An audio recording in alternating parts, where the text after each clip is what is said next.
Hello students, welcome to Harshita commerce classes. मैं हर्षिता गुप्ता। आज के हमारे लेक्चर का टॉपिक है बिजनेस लॉ। बिजनेस लॉ से रिलेटेड मैंने 40 मोस्ट इंपॉर्टेंट एमसीक्यूज़ लिए हैं, जो कि मुझे लगता है कि एग्ज़ाम्स में ये ज़्यादातर पूछे जाते हैं। चलिए अपने लेक्चर को स्टार्ट करते हैं। और ये जो टॉपिक है ये आपका, जैसे कि आपको पता है कि एंट्रेंस एग्ज़ाम है एमकॉम प्योर एंड अप्लाइड, सो ये दोनों के लिए ही इम्पॉर्टेंट है क्योंकि ये दोनों का ही पार्ट है। एक चीज़ स्टूडेंट मैं आपसे और ये चीज़ कहना चाहूँगी कि मैंने अपने एक्सपीरियंस के बेस पे और जैसे कि पेपर्स आते हैं उसके सेटअप के बेस पे मैंने आपको एक लेक्चर प्रोवाइड किया था, जिसमें मैंने बताया था कि आपका क्या कोर्स आएगा, मतलब कौन कौन से सब्जेक्ट हैं जो आपके प्योर में आएंगे एंट्रेंस एग्ज़ाम में और कौन कौन से अप्लाइड में आएंगे। ठीक है, तो मैंने एक्सपीरियंस के बेस पे बताया था। मैं आपसे ये नहीं कहूँगी कि आप सारे सब्जेक्ट ना पढ़ें, क्योंकि देखिए आपका जो सिलेबस जो प्रिस्क्राइब्ड है वो ये है कि आपका ग्रेजुएशन का पूरा कोर्स आएगा। बट ग्रेजुएशन के पूरे कोर्स में थर्ड ईयर का वेरी वेरी इंपॉर्टेंट है। थर्ड ईयर से ज़्यादा एमसीक्यूज़ आएंगे, तो मेन फोकस आप थर्ड ईयर पे रखिए। और थर्ड ईयर के सारे एमसीक्यूज़ के वीडियोस मेरे अपलोड हैं, आप उस पर जाके आप लोगों ने ऑलरेडी मेरे वीडियोस से पढ़ाई की है और अच्छे मार्क्स को गेट किया है। मैं चाहूँगी कि आप उससे अपने सारे एमसीक्यूज़ को प्रिपेयर करें एंड अपना जो एग्ज़ाम है वो एमकॉम एंट्रेंस का भी क्लियर करें। ठीक है, एंड चलिए अपने लेक्चर को स्टार्ट करते हैं। तो आप उससे प्रिपरेशन अपनी जारी रखिए, जितने वीडियोस पढ़े हुए हैं आप उससे बाकी के एमसीक्यूज़ को प्रिपेयर करिए, और बाकी जो टॉपिक्स जो इंपॉर्टेंट है जिससे आ सकते हैं वो मैं डे बाय डे अपलोड करती रहूँगी। एंड ये बिजनेस लॉ से इंपॉर्टेंट एमसीक्यूज़ है, ये अदर स्टूडेंट्स के लिए भी इंपॉर्टेंट है जिनका ये सब्जेक्ट है। चलिए अपने लेक्चर को स्टार्ट करते हैं। फर्स्ट एमसीक्यू यहाँ पे पूछा गया है कि law of contract in India. Contract act कौन सा है? Indian contract act 1872। आप बात कर लेते हैं कि जो इंडियन कॉन्ट्रैक्ट एक्ट है वो applies on whole of India, पूरे इंडिया पे अप्लाई होता है, but except Jammu and Kashmir को छोड़कर। बात कर लेते हैं, Indian contract act came into the force 1 सितंबर 1872। ये याद रखिएगा, ये बहुत ज़्यादा पूछा जाता है।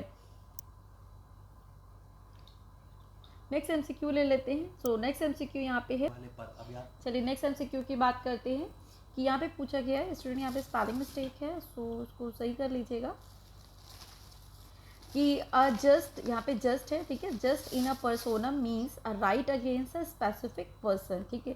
जो पर्सोनम का राइट होता है वो अगेंस्ट स्पेसिफिक पर्सन होता है। नेक्स्ट एमसीक्यू ले लेते हैं। एन ऑफर इज, ऑफर क्या होता है? Offer is a expression of expression of willingness by a person to the another to do something in order to obtain absent of the other person, ठीक है। Offer का मतलब जब भी कोई पर्सन दूसरे पर्सन को ऑफर करता है कोई भी चीज़, तो क्या होता है, एक तरीके से विलिंगनेस को अपना जो है वो एक्सप्रेस करता है, ठीक है। चलिए नेक्स्ट एमसीक्यू ले लेते हैं। A proposal when accepted become, देखिए एक प्रपोजल ए और बी, दो पर्सन हैं, इन्होंने इसको प्रपोजल दिया। जब प्रपोजल देंगे, जब तक वो एक्सेप्ट नहीं हो जाता, जैसे ही वो एक्सेप्ट होगा वो क्या बन जाएगा? प्रॉमिस हो जाएगा, ठीक है। तो ध्यान रखिएगा। नेक्स्ट ले लेते हैं। A person to whom proposal is made by, जो पर्सन प्रपोजल मेड करता है उसको हम ऑफरी कहते हैं, ध्यान रखिएगा। अ प्रॉमिस अभी मैंने आपको बताया, एन एक्सेप्टेड ऑफर, कोई भी ऑफर अगर एक्सेप्ट हो जाता है उसको प्रॉमिस कहते हैं। कंसिडरेशन क्या होता है? कंसिडरेशन जब भी हम कोई चीज़ मान लीजिए हम कोई सर्विसेज दे रहे हैं, उसके एवरेज में जो भी हमें पेमेंट होती है उसको कंसिडरेशन कहते हैं in a simple form. But यहाँ पे बात कर लेते हैं doing and abstaining from the doing something at desire of the promisor. मान लीजिए हमने किसी को प्रॉमिस किया है कि हम अपने सर्विसेज देंगे, उसके बदले में जो भी वो पे करता है तो वो क्या हो जाएगा? कंसिडरेशन हो जाएगा। नेक्स्ट लेते हैं, कंसिडरेशन क्या होता है? यहाँ पे भी देखिए वही चीज़ पूछा है, समथिंग इन रिटर्न, जो भी हमें रिटर्न मिलता है, ठीक है। अभी मैंने आपको ये चीज़ बताई। An agreement made without consideration, अगर हम बात कर ले कोई भी एग्रीमेंट हो रहा है जिसमें कंसिडरेशन ही ना हो, मतलब ए एंड बी दो पर्सन है, इनके बीच में एक एग्रीमेंट हो रहा है बट यहाँ पे कोई कंसिडरेशन किसी को नहीं मिल रहा है, तो वो कैसा एग्रीमेंट होगा? वो वॉइड एग्रीमेंट हो जाएगा। नेक्स्ट ले लेते हैं। Consideration need not be accurate, ठीक है। कंसिडरेशन में एक्यूरेट की ज़रूरत नहीं होती है। ये जैसा आपको ध्यान रखनी है। नेक्स्ट ले लेते हैं। माइनर एग्रीमेंट क्या होता है? माइनर एग्रीमेंट जो होता है void from the beginning, void agreement जो होता है फ्रॉम द बिगनिंग, तो उसको माइनर कहते हैं। कंसेंट का मतलब क्या होता है? Consent means a party agreeing something in the same sense, ठीक है। जो सेंस होता है वो दोनों ही पार्टी का सेम होता है। फ्री कंसेंट क्या होता है? फ्री कंसेंट मीन होता है कि parties will fully agree on the same thing at the same sense, ठीक है। सो ये आपको ध्यान रखना है।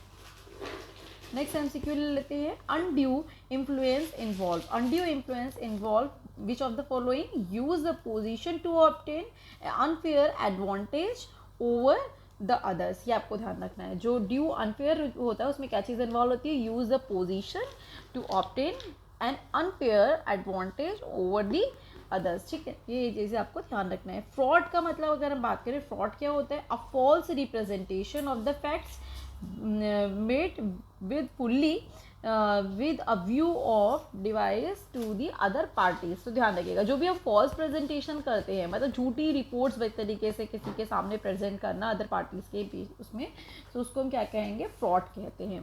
सो ये आपको ध्यान रखना है। नेक्स्ट एमसीक्यू ले लेते हैं, a contract based on the happening और नॉन हैपनिंग। हैपनिंग और नॉन हैपनिंग मतलब कुछ हो रहा है या कुछ नहीं हो रहा है, उसके में जो कॉन्ट्रैक्ट होता है, some events which are collateral to the contract is called contingent contract. उसको हम क्या कहेंगे? कंटीजेंट कॉन्ट्रैक्ट कहते हैं, ध्यान रखिएगा। अ कंटीजेंट कॉन्ट्रैक्ट में भी क्या होता है? Void subsequently when the event become impossible to happen, ठीक है। सो उसको क्या कहेंगे हम? कंटीजेंट कॉन्ट्रैक्ट कहेंगे, उसको भी हम कह सकते हैं। Performance of the contract means क्या होता है? अगर बात करें कि परफॉर्मेंस ऑफ द कॉन्ट्रैक्ट होता है परफॉर्मिंग द प्रॉमिस। भाई अगर हमारा कोई कॉन्ट्रैक्ट हम जैसे इसको परफॉर्मिंग करने लगेंगे, performing the all promises and fulfil all obligations by the all parties, तो उसको क्या कहेंगे? परफॉर्मेंस ऑफ द कॉन्ट्रैक्ट कहेंगे। नेक्स्ट ले लेते हैं, when a party to the contract transfer to the contractual right to the another. मतलब अगर एक कोई पार्टी अपने कॉन्ट्रैक्चुअल राइट्स को यूज करके अपने कॉन्ट्रैक्ट को किसी दूसरे को ट्रांसफर करती है, तो उसको कहते हैं असाइनमेंट ऑफ द कॉन्ट्रैक्ट कहते हैं। ये आपको ध्यान रखना है। क्वांटम जो होता है उसका मतलब क्या होता है? As a such is earning. Quantum जो मेरियूट होता है उसको हम कहते हैं सच एज अ अर्निंग कहते हैं। कॉन्ट्रैक्ट इज अ डिस्चार्ज, ठीक है। Contract is a discharge. अब यहाँ पे देखिए, ऑल ऑफ दीज केसेस, इन सारी चीज़ों को कॉन्ट्रैक्ट इज डिस्चार्ज कहेंगे when the all parties are perform their promises and where the performance of the contract become impossible, या फिर when one party makes a breach of the contract. तो इन तीनों केसेस को ही हम कॉन्ट्रैक्ट इज डिस्चार्ज कहेंगे, ये ध्यान रखिएगा। नेक्स्ट ले लेते हैं, anticipatory breach of the contract take place. Anticipatory जो ब्रिच होता है of the contract is take place before, कब होता है? Before the performance is due, ठीक है, ध्यान रखिएगा, before the performance is due. Next MCQ ले लेते हैं, a person who gave the indemnity is known as. जो भी पर्सन इंडेमनिटी देता है उसको क्या कहते हैं? इंडेमनीफायर कहते हैं। A contract is indemnity is contingent contract. मतलब जो इंडेमनिटी कॉन्ट्रैक्ट होता है उसको हम कंटीजेंट कॉन्ट्रैक्ट भी कहते हैं।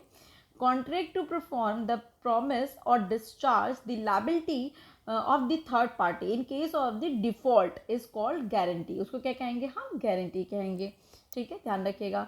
नेक्स्ट एमसीक्यू ले लेते हैं, the delivery of the goods by the one person to the another person some specific purpose is known as bailment। मतलब किसी एक पर्पस को लेके, कुछ स्पेसिफिक पर्पस को लेके जब एक पर्सन के बीच में दूसरे पर्सन के बीच में डिलीवरी होती है गुड्स की, तो उसको क्या कहते हैं? बेलमेंट कहते हैं। जो बेली होता है उसका क्या होता है? A right of a particular learn over the goods is bailed. मतलब जो भी जो बेलमेंट होता है, एक तरीके से हम कह सकते हैं, जो बेली होता है, जो गुड्स को पर्टिकुलर उसके ऊपर राइट होता है, जो भी उसको गुड्स दिया जाता है तरीके से, जिसका बेलमेंट किया जाता है। नेक्स्ट ले लेते हैं, द पोजीशन ऑफ द